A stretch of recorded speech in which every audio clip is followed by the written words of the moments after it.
question is from Greg Heiner. Go ahead, Greg. So, Jordan, you felt pretty good after 2 spring practices, but obviously that quickly went away. So, your thoughts just right now? I mean, have you sort of regrasped defensively what you want? Where are you as you head into game one? I think for me, I look at this group and where it's unfortunate what happened with COVID and this reality we're living in is, but with having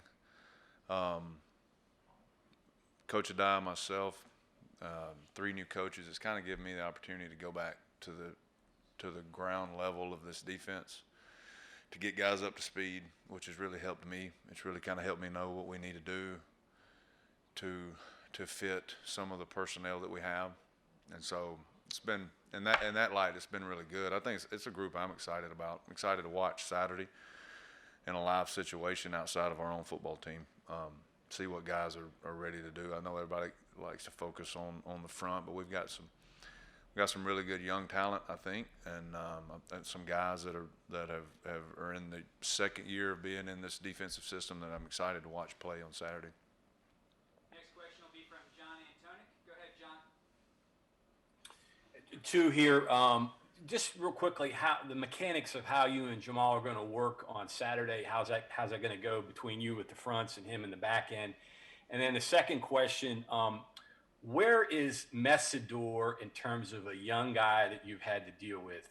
He seems like he's a guy that has a really bright future for you. Yeah, so I mean the mechanics are really worked out during the week. We're on the same page on what fits together and what we need to be in and package wise, and fronts that go with certain coverages, and so it's really just an open line of communication between both of us.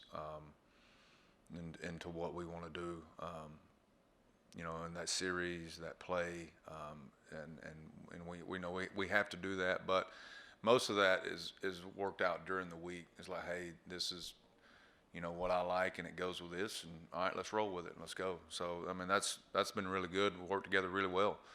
Akeem Messidor is a young man that I know you guys that have seen some practice clips. He stands out for his age.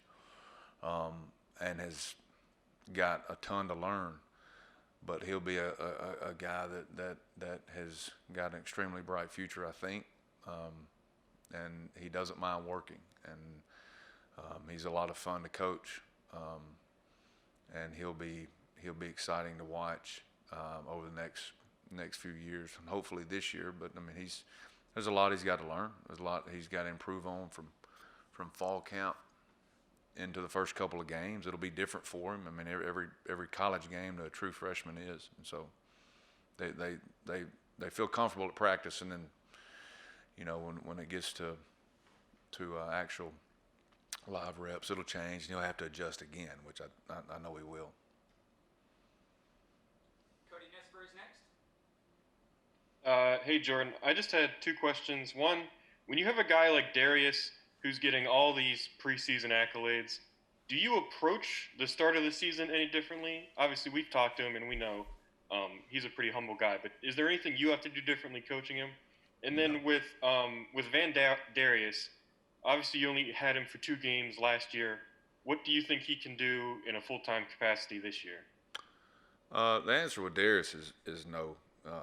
Darius has been really humble with all the accolades, but continues to ask questions in meetings and ask questions in practice, and studies himself, studies his craft a lot, really a lot better than he did last year.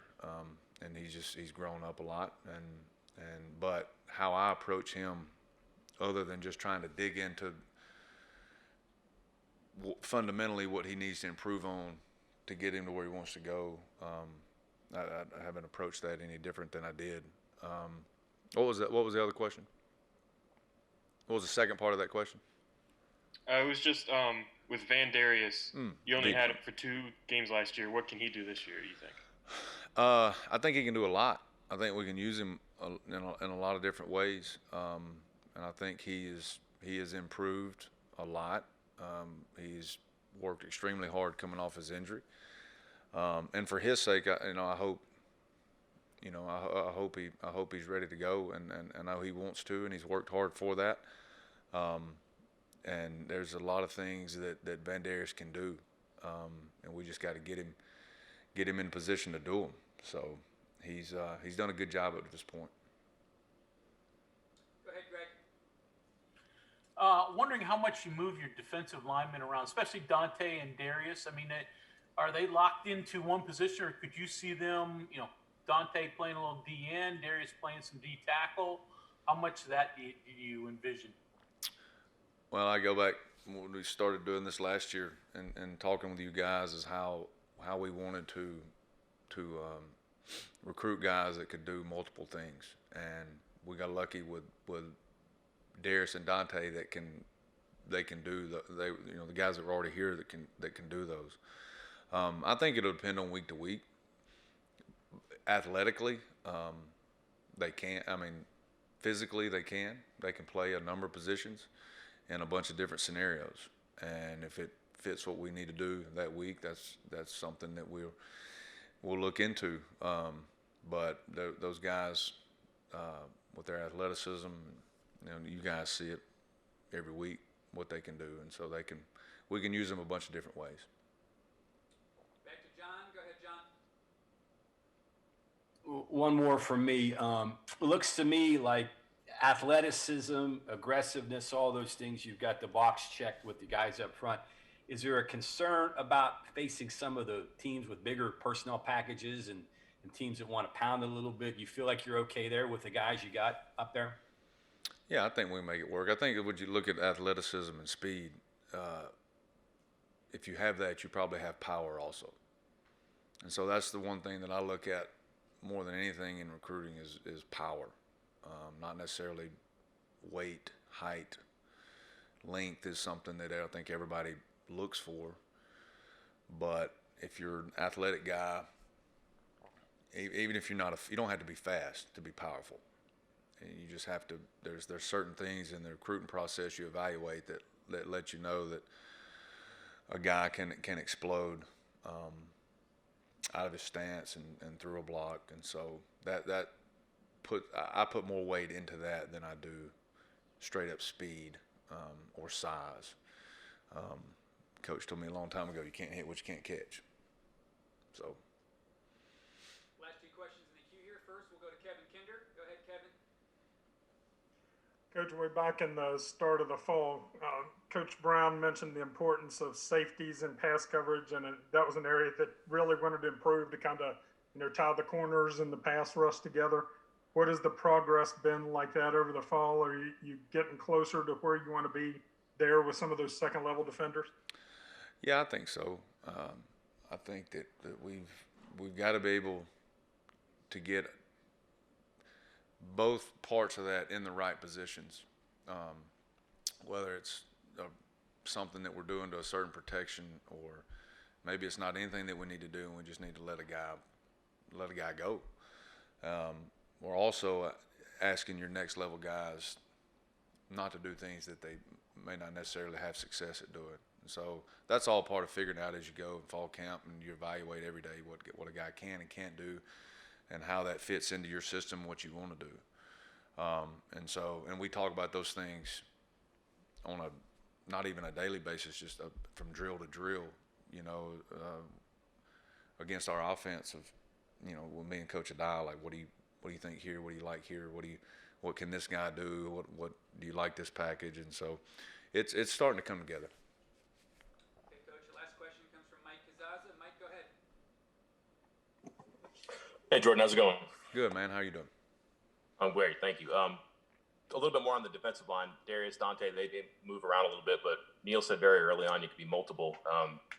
If you're an odd front, I don't know what else could be multiple apart from being an even front. And you did that a little bit last year when you had enough bodies. Not having ties, I don't know if that prevents you from that, but do you think that being even in the right situation, or maybe using a bandit that way, is that potentially something that you guys have or could grow into? Yeah, I think Van Darius definitely gives us that. And so we'll do a little bit of that. And some of those younger guys can bump out and play, some 5 technique. Dante can, and asking Dante to do what a bandit normally does is probably a little much, but that's more of a traditional 4 down front if we did that. But we can do a little bit of both.